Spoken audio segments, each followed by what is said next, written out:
মোর অজান্তে দুইটা বাড়ি দিছি তারে, একটা বাড়ি মনে বেজাগায় পড়ে অ্যাক্সিডেন্ট হয়ে গেছে। আমরা সাথে সাথেই আমরা থানায় আসছি। একটা সময় ছিল যখন ছেলের কান্নায় রাত জাগা মা ঘুমাতেন না, বাবার ঘামঝরা টাকায় চলতো সংসার আর সন্তানের ভরণ পোষণ। কিন্তু সময়ের কি নির্মম পরিহাস, মাদকাসক্ত ছেলের নির্যাতনে অতিষ্ঠ হয়ে সেই মা বাবাই শেষমেশ হয়ে উঠলেন সন্তানের খুনি। আদরের বুকের ধনকে হারিয়ে কান্না চেপে থানায় গিয়ে বললেন, আমরাই মেরে ফেলেছি ছেলেকে। বরিশালের বাকেরগঞ্জে ঘটে যাওয়া এই মর্মান্তিক ঘটনাটি শুধু একটি পরিবার নয়, পুরো সমাজের সামনে রেখে গেল অজস্র প্রশ্ন। মঙ্গলবার বিকেলে বাকেরগঞ্জ পৌরসভার ৬ নং ওয়ার্ডের ভরপাশা এলাকায় এ ঘটনা ঘটে। ২০ বছর বয়সী নিহত হাসান গাজী ভরপাশা এলাকার বাসিন্দা জাফর গাজী ও নাজমা বেগম দম্পতির একমাত্র ছেলে। খোঁজ নিয়ে জানা যায়, জাফর এবং নাজমার ২ মেয়ে ১ ছেলে। মেয়েদের বিয়ে হয়েছে। ছেলে হাসান অনেকদিন ধরেই মাদকাসক্ত ছিলেন। নেশার টাকার জন্য মা বাবাকে প্রায় মারধর করত হাসান। আত্মরক্ষা করার জন্য আমার কিছু করতে হইবে, আমার স্বামী হিসেবে তো কর্তব্য আছে। নামাজ পড়ছি, আল্লাহর কাছে বলছি, আল্লাহ আমার সন্তানটি ভালো বানাই দেন। আল্লাহ কথা শুনলো না। ৫,০০০ টাকা আমার কাছে দাবি করছে না। কই বাবা, আমার কাছে টাকা নাই, আমি মাছের ব্যবসা করি, আজকে বাজারে যাইনি, আমার গায়ে জ্বর। না বাবা, আমাকে ৫ মিনিটের মধ্যে ৫,০০০ টাকা দিতেই হবে, আমার বিশেষ লাগবে। ৩ মিনিট সময় দেবেন তোমার, ৩ মিনিটের মধ্যে যদি আমার টাকা না দাও আমি ফ্রিজ ফালাই দেব। এখন আমরা কি করতে পারি? আর আমাদের কি করণীয় আছে? নিজের তো জীবন রক্ষা করতে হবে, বাঁচতে তো হইবে সমাজে। ছোটবেলা হইতে লালন পালন করে কে চায় যে সন্তানকে শুধু একটু বিড়াল পালে তার গায়ে তো হাত তুলতে চায় না। সন্তান তো অনেক কাছের। আমি ওরে অনেকবার যাইতে বলছি, তারপরও আমি একটা পিড়ে দিয়েছি মতন আমার গলা চাপে ধরছে। এখন আমার বাঁচার জন্য তো আমার এত শক্তি গায়। তার একটা পাশি একটাই ছিল, একটা লাঠি রডের মতো ছিল, পাইপ, প্লাস্টিকের পাইপ না, ওটা মনে হয় লোহারই পাইপ।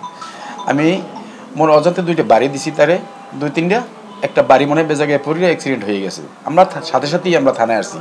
প্রতিবেশীরা জানান, মঙ্গলবার দুপুরে ৫,০০০ টাকার জন্য ঘরে ভাঙচুর শুরু করে হাসান। এ সময় বাধা দিলে বাবা জাফর গাজীকেও মারধর করে। তখন জাফর গাজীকে রক্ষা করতে এগিয়ে আসে স্ত্রী নাজমা। নিজের মাকেও মারধর করতে ছাড়েনি হাসান। এক পর্যায়ে অতিষ্ঠ হয়ে বাবা মা মিলে ছেলেকে একটি পাইপ দিয়ে পেটাতে থাকেন। এতে ঘটনাস্থলেই ছেলে হাসান মারা যায়। পরে স্বামী স্ত্রী দুজন থানায় গিয়ে আত্মসমর্পণ করেন। আমার ৫,০০০ টাকা দেবো এই মুহূর্তে, তো বলতে টাকা কি সাথে সাথে কি দেওয়া যায়? তো আমার বেরোইতে থেকে না, দিতেই হইবে। বাবা রাগ করছে, তো রাগারাগি করে ওরে মারধর করতে লইছে কিনা আমি জানি না। তারপর ওনাকে আমার বাবার গলা চাইপে ধরছে অনেক জোরে মারার জন্য, যে মাইরেই ফেলাবো, টাকা দেন নাইলে মাইরে ফেলাবো। তো তারপর ওই বাবা মনে হয় মারছে, হয়তো কিভাবে পড়ছে আমি আর কিছু জানি না। আমার শ্বশুরে বাসায় ছিল, হে মনে হয় একটা বাড়ি দেওয়া ধরছে, ওই বাড়িটা মনে হয় মাথায় বাজছে। যাই দিয়ে ওর বাবা পিঠে আর ওর মা ধরছে বইছে। আমি ওর বাবার পাও ধরছি, জড়াই বাবা ভাই তুই ওরে মারিস না, উনি আমারে ঠ্যাং দিয়ে ছিটে দিয়েছে। মঙ্গলবার সন্ধ্যায় নিহত হাসানের লাশ উদ্ধার করে ময়না তদন্তের জন্য বরিশাল শেরেবাংলা মেডিকেল কলেজ হাসপাতালের মর্গে পাঠানো হয়েছে। ময়না তদন্ত শেষে লাশ স্বজনদের কাছে হস্তান্তর করা হবে। এই ঘটনায় আইনগত ব্যবস্থা প্রক্রিয়াধীন। হাসান ফোর্স করছে ৫,০০০ টাকার জন্য চার্জ, সেই টাকা দিতে পারবে না বা দিতে অস্বীকার করায় সে তার প্রথমেই তার মাকে মাইটে শুরু করছে, মাইটপিট যেটা করে। তখন তার বাবা এই তার স্ত্রীকে তার ছেলের কাছ থেকে বাঁচানোর জন্য যে আঘাত করছে, এই আঘাতের কারণেই সে গুরুতর অসুস্থ হয়ে গেলে হাসপাতালে নেওয়ার পরে তাকে মৃত্যু ঘোষণা করে। এই বিষয়ে আমরা তদন্ত করে, মামলা হচ্ছে, তদন্ত করে আরও বিস্তারিত আমরা এ বিষয়ে জানাতে পারবো বা তদন্তপূর্বক আমরা আইনগত ব্যবস্থা নেব। মাসুদ হাসান, বাংলা টিভি।